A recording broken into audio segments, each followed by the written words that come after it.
Halo guys, welcome back to Rookie Trader Channel. Di sini kalian akan mendapatkan info-info yang berdampak ke market kripto seperti news dan makroekonomi. Kita juga akan charting BTC dan altcoin lainnya untuk melihat potensi pergerakan market berikutnya. Langsung aja kita mulai.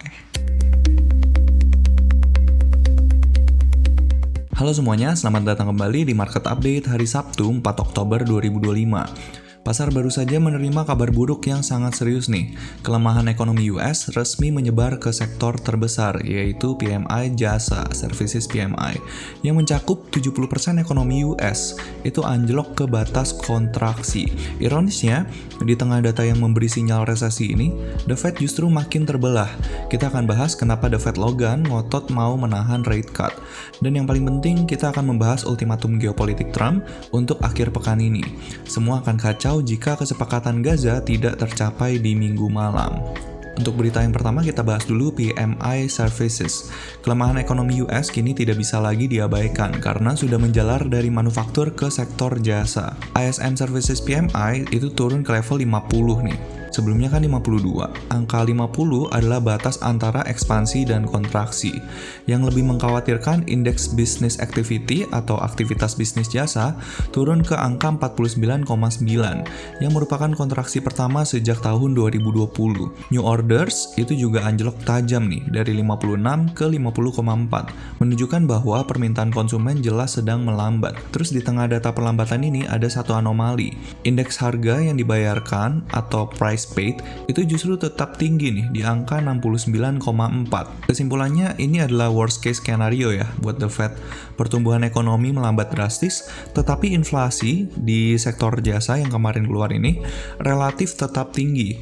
Inilah yang membuat The Fed sangat sulit mengambil keputusan untuk memotong suku bunga. Terus kita lanjut ke berita yang kedua. Di tengah data blackout yang dikonfirmasi oleh BLS, perdebatan internal di FOMC The Fed semakin memanas. Dua gubernur The Fed menyuarakan kehati-hatian. Logan menegaskan kita benar-benar harus berhati-hati tentang pemotongan suku bunga lebih lanjut. Kebijakan moneter saat ini hanya modestly restriktif, tidak terlalu ketat. Dan masalah terbesar The Fed saat ini adalah inflasi. Miran sepakat bahwa suku bunga belum terlalu ketat. Ia juga menentang penggunaan balance sheet The Fed secara aktif. Miran berargumen bahwa The Fed harus melihat data forward-looking seperti pergeseran populasi dan disinflasi yang diharapkan dari sektor housing nih, bukan hanya data yang udah nggak relevan. Ingat, estimasi dari Chicago Fed menyebutkan tingkat pengangguran September seharusnya berada di 4,3%.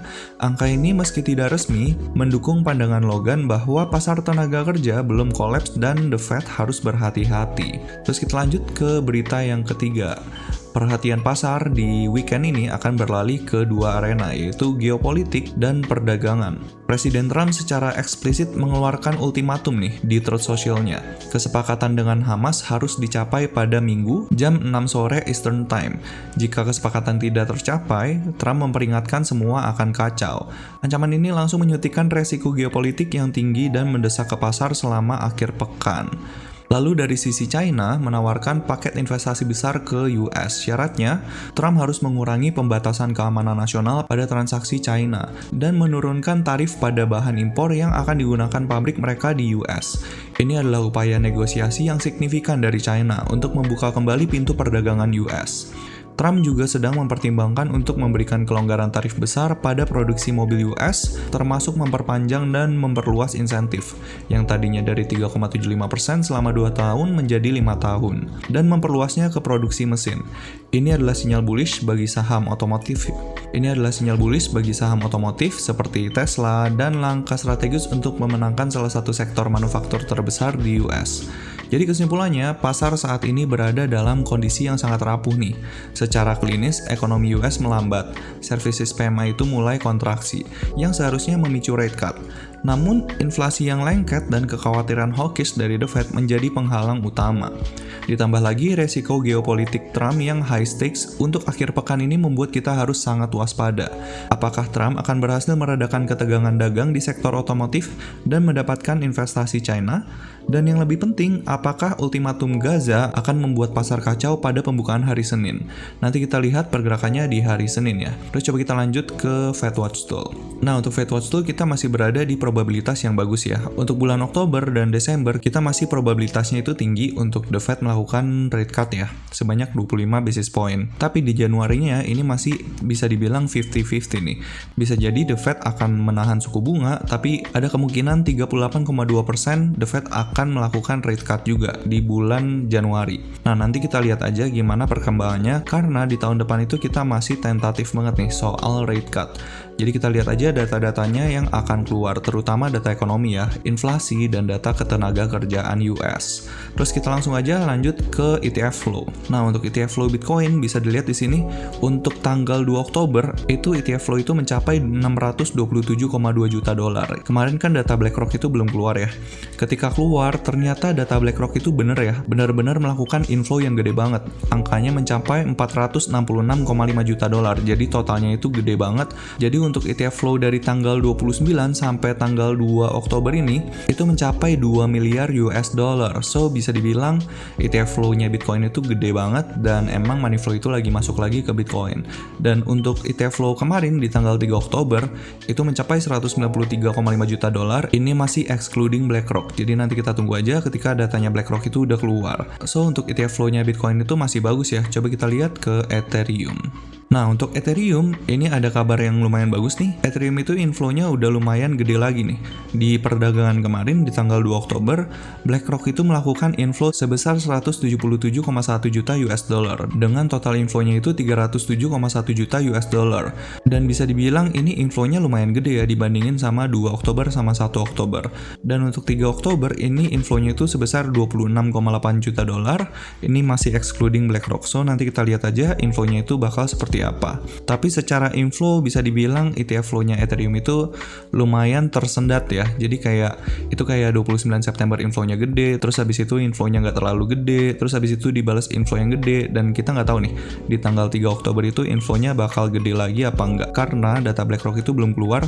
BlackRock itu dari kemarin bisa dibilang ETF yang lumayan membantu inflow-nya ETF di Ethereum. Kayak di 2930, terus di tanggal 2 itu 3 digit semua. Hopefully di tanggal 3 Oktober hari Jumat kemarin itu juga 3 digit juga ya. Kayak gitu untuk ETF flow, so bisa dibilang ETF flow-nya itu masih bagus ya.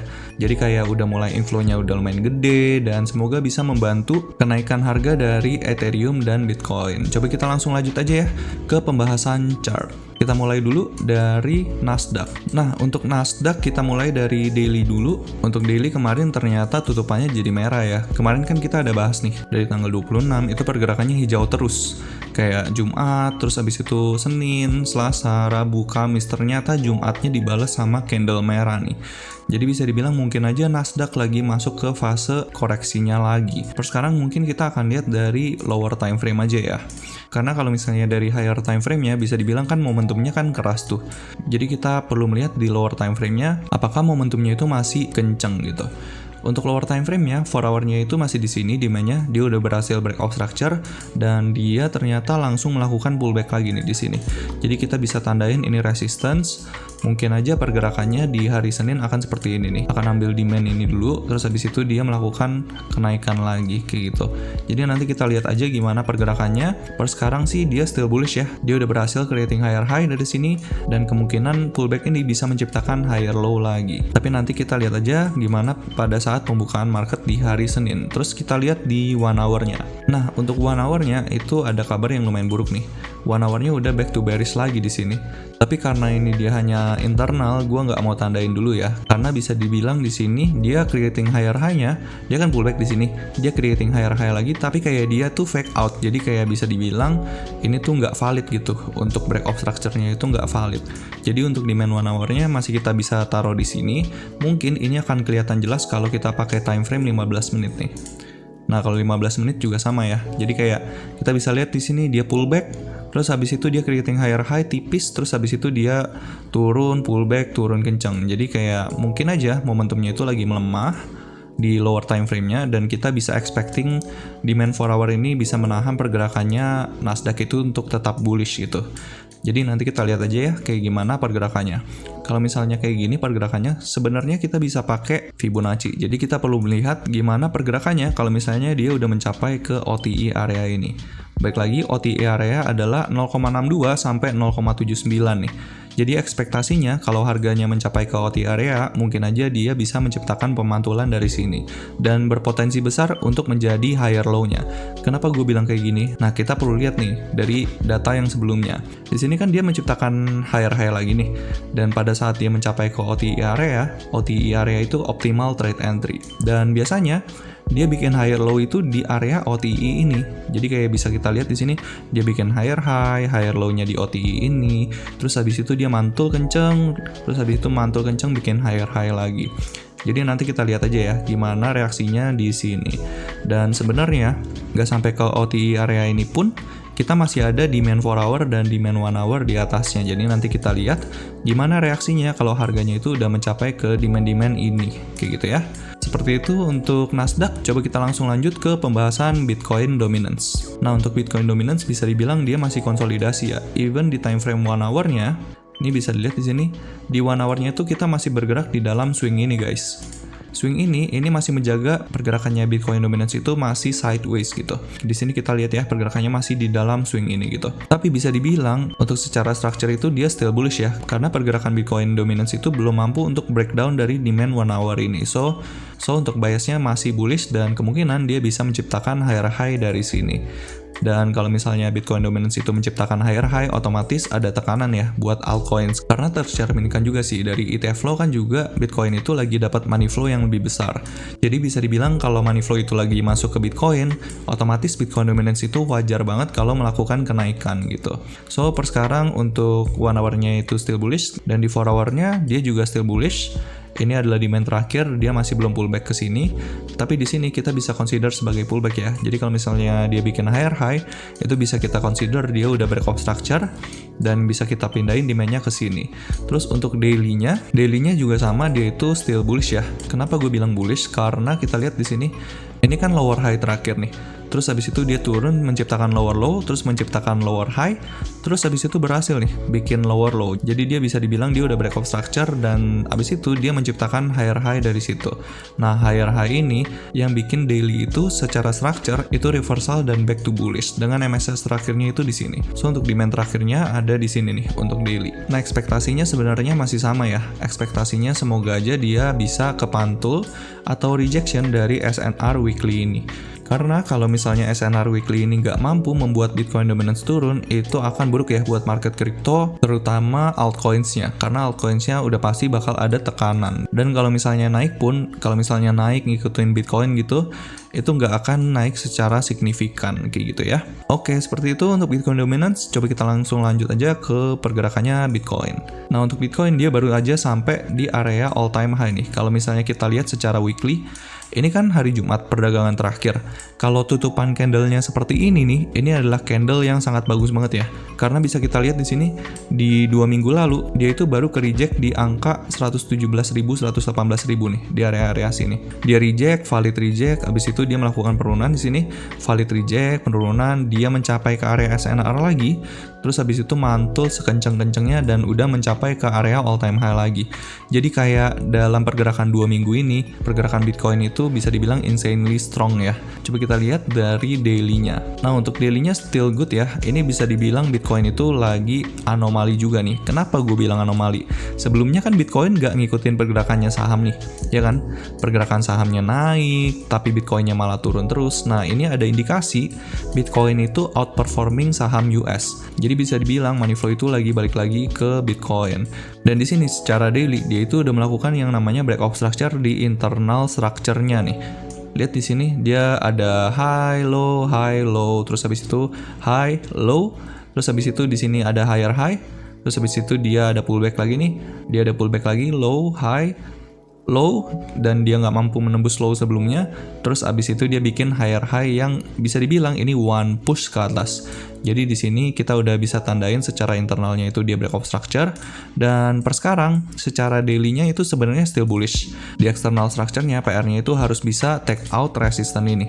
Dan karena ini resistennya adalah all time high, ya otomatis Bitcoin harus bisa creating all time high baru kita bisa consider dia itu udah breakout structure. Kayak gitu ya. So per sekarang pergerakannya Bitcoin itu still good. Mungkin untuk level penting yang akan gue pantau adalah ini. Ini adalah bullish fair value gap, dan kebetulan bullish fair value gap-nya ini confluence sama SNR yang lumayan penting nih.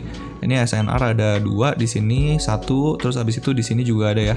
Jadi kita perlu lihat area ini di area 118.300 sampai 114.800. Ini adalah area yang bisa dibilang krusial kayak gitu ya untuk Bitcoin.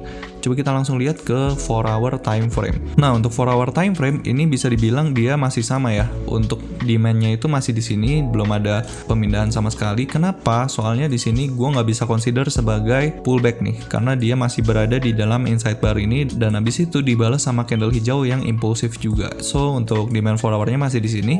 Jadi bisa dibilang untuk momentumnya Bitcoin di lower time frame-nya itu masih bagus banget ya, masih kenceng banget. Kita lihat aja gimana pergerakannya di weekend nanti, di hari ini sama besok, karena bisa dibilang kita sekarang lagi ada di weekend guys. Weekend itu cenderung low volume, jadi kita perlu hati-hati kalau misalnya kita mau mengambil tindakan di Bitcoin, terutama sekarang lagi ada di resistance ya. Ini bisa dilihat di sini, ini adalah resistance, area resistance, dan ini adalah area all time high.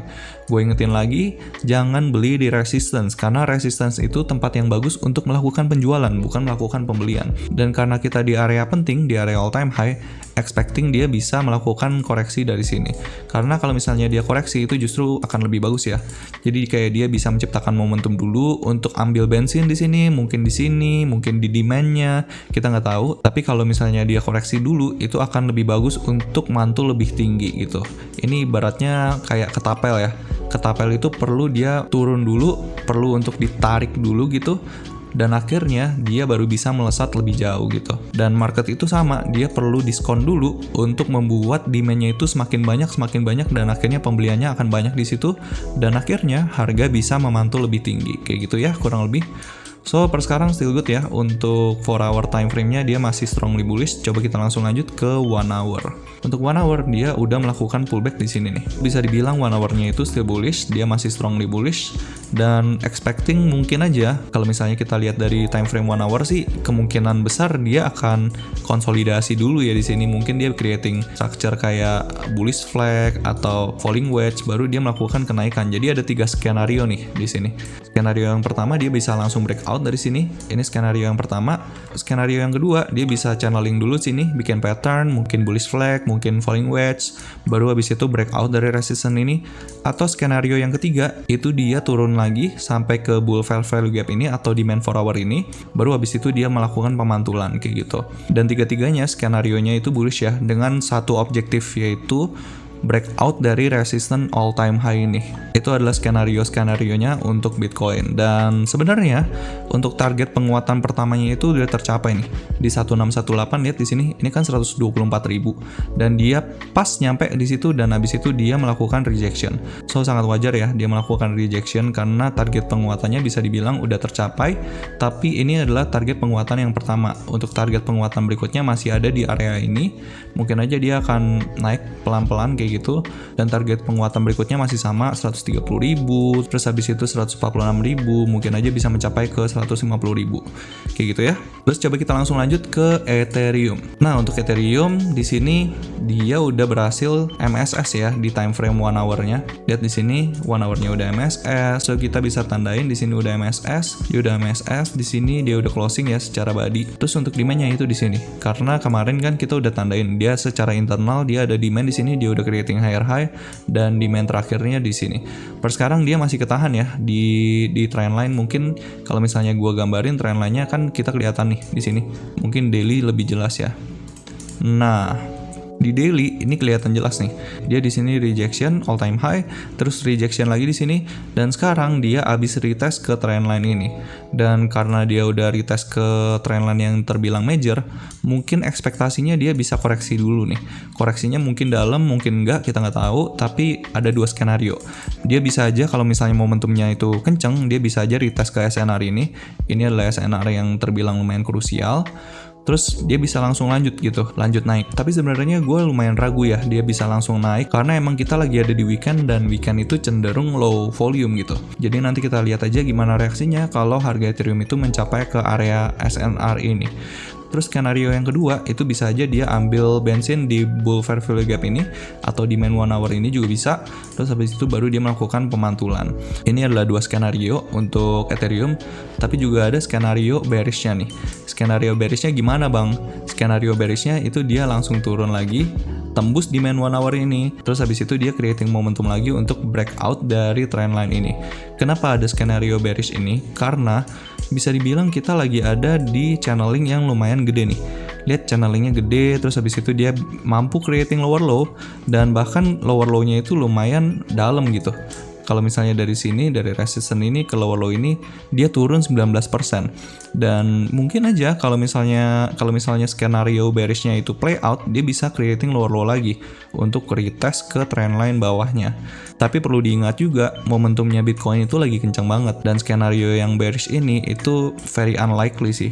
Very unlikely untuk terjadi karena Bitcoinnya itu momentumnya lagi kencang, lagi keras, dan di bulan Oktober itu secara historical data, emang momentumnya Ethereum dan cryptocurrency lain itu lebih cenderung ke bullish gitu. So nanti kita lihat aja pergerakannya gimana. Hopefully dia bisa take out supply 4 hour ini dan supply daily ini, supaya untuk kedua time frame ini itu dia udah bisa back to bullish kayak gitu ya.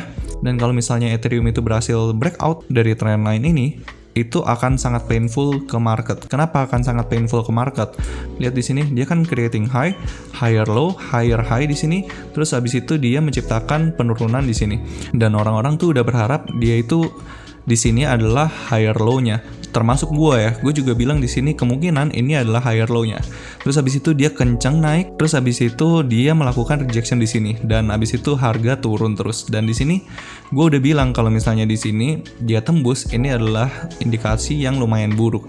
Bisa jadi dia back to bearish secara structure, dan beneran kejadian. Dia back to bearish secara structure dan dia creating lower low gitu. Nah, cuman pada saat dia creating lower low ini, otomatis kan orang-orang pasti taruh stop loss-nya di bawah sini nih. Diambil stop loss-nya, terus abis itu naik kenceng. Dan kalau misalnya dia nggak pullback, itu akan sangat painful. Kenapa? Orang-orang yang stop loss di sini itu nggak punya barang, guys.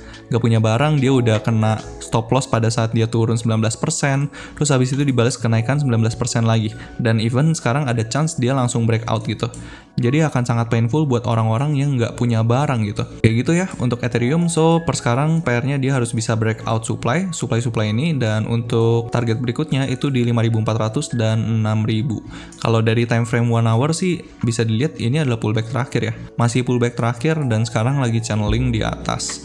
Mungkin aja dia lagi building momentum di sini, mungkin dia konsolidasi di sini, fake out, terus habis itu breakout, itu juga bisa terjadi. Jadi nanti kita lihat aja pergerakan Ethereum-nya akan seperti apa, kayak gitu ya. Terus coba ya, kita mau lihat ke pembahasan komentar. Nah, pertama ada dari Harry Ong 8317, please untuk link XPL dan LTC. Ini gue udah balas ya.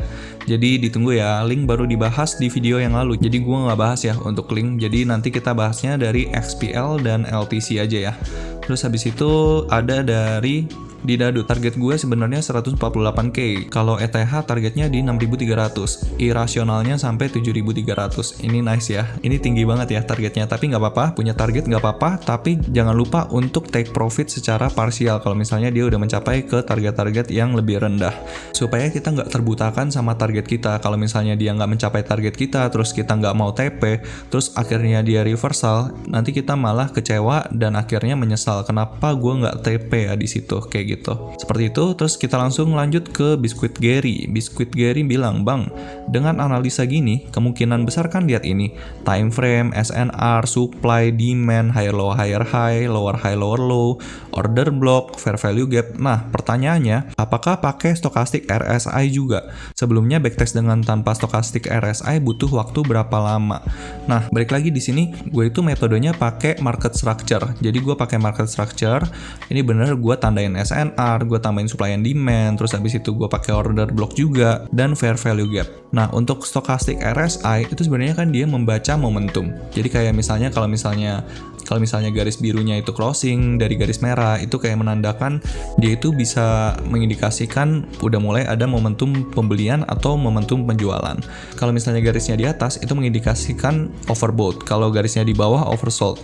Jadi stochastic RSI itu bisa dibilang hanya membaca momentum. Jadi gua nggak pakai sih sebenarnya. Jadi jawabannya gua nggak pakai ya untuk stochastic RSI. Jadi kayak gue lebih pakainya justru RSI yang biasa nih. Kalau misalnya gue kasih lihat ini adalah RSI biasa, dan untuk RSI ini gue cuma lihat apakah harga yang sekarang itu menurut market itu oversold atau overbought.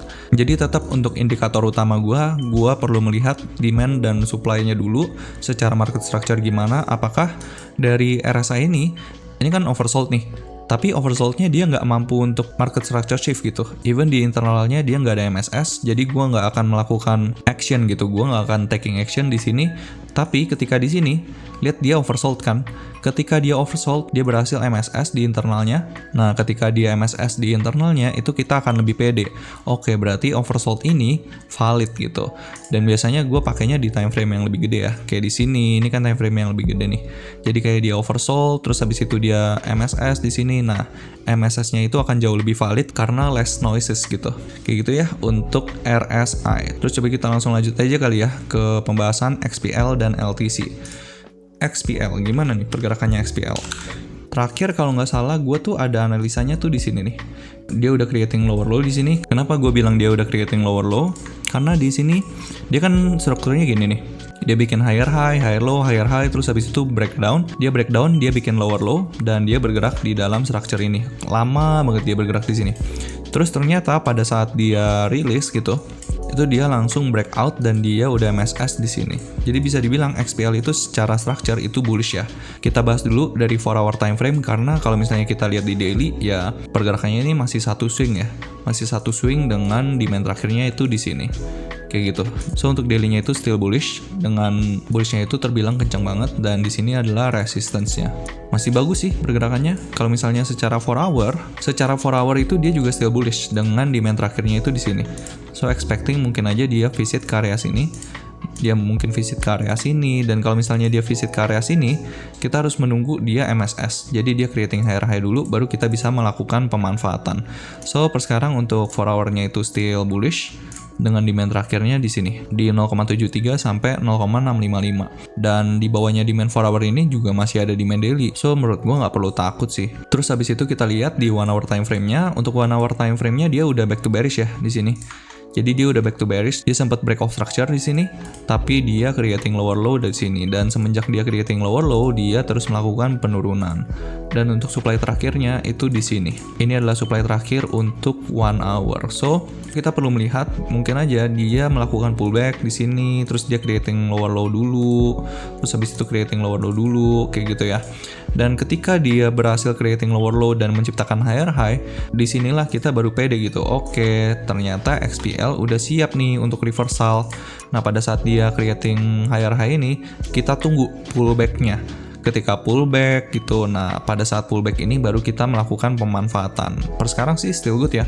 Dia masih bullish di 4 hour dan daily time frame-nya karena datanya nggak terlalu banyak. Jadi kita pakai datanya hanya sampai ke daily aja ya. Mungkin untuk melihat konfirmasi juga bisa pakai 4 hour time frame. Jadi kayak misalnya di 4 hour time frame-nya itu ada bullish engulfing ketika dia udah sampai ke area-area sini.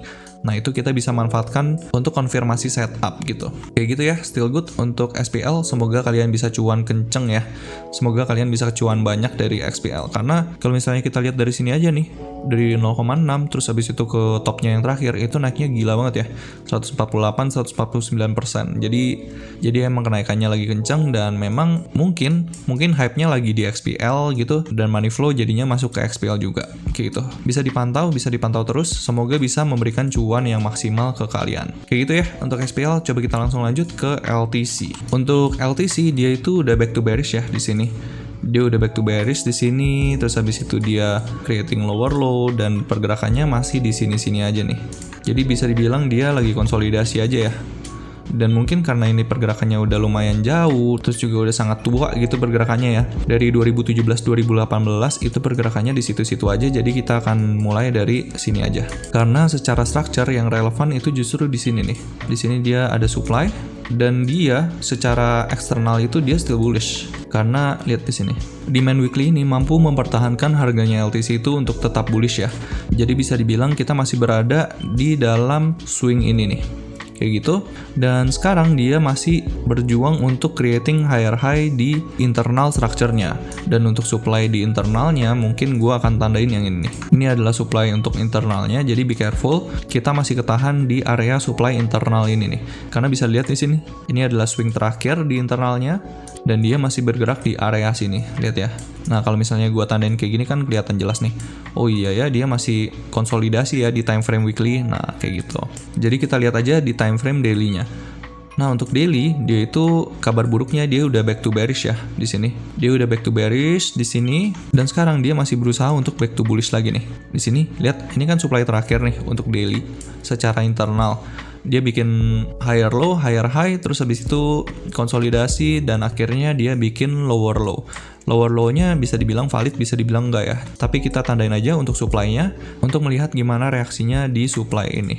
So, per sekarang untuk LTC itu bearish di daily-nya, dia lagi ada di supply daily ini. Dan kalau misalnya secara structure, bisa dibilang dia hanya konsolidasi aja ya. Mungkin kalau misalnya area pentingnya itu ada di sini. Cuman ini jauh banget. Gua akan lebih berharap dia itu bisa creating higher high dari sini dibandingkan dia retest lagi ke demand yang ini. Kayak gitu. Kayak gitu ya. Untuk LTC di time frame daily, hati-hati kita lagi ada di supply, jadi jangan dikejar dan jangan beli di area supply. Nah, kabar bagusnya di time frame 4 hour itu dia udah back to bullish nih. Dia udah back to bullish semenjak di sini. Lihat dia udah mampu creating higher high ya. Dan kalau misalnya secara internal dia udah mampu MSS semenjak di sini, tapi dia nggak kasih pullback sama sekali ya di sini. Jadi untuk demand 4 hour-nya itu masih di sini. Ini adalah demand 4 hour-nya. Loh, kenapa nggak di sini bang? Kan ini ada pullback juga. Nah, kenapa nggak di situ? Satu, ini hanya inside bar. Kedua, kalau misalnya kita consider ini sebagai pullback pun, di internalnya, dia belum closing secara body candle, itu di atas resisten ini, lihat. Dia belum closing di atas resisten ini, so untuk pullback ini, pullback kecil ini, gue nggak consider sebagai pullback nih, di time frame 4 hour-nya. Mungkin kalau di 1 hour-nya bisa kita consider nih, sebagai pullback. Nah, ya kan? Kita bisa consider sebagai pullback di sini, dan dia udah valid gitu, creating higher high, walaupun ada wick lumayan panjang nih di sini. Jadi, perlu hati-hati, mungkin aja LTC itu butuh ambil bensin gitu. Mungkin di area-area sini kali ya. Karena kalau misalnya kita mau melakukan pembelian, kita harus cari area yang diskon, guys.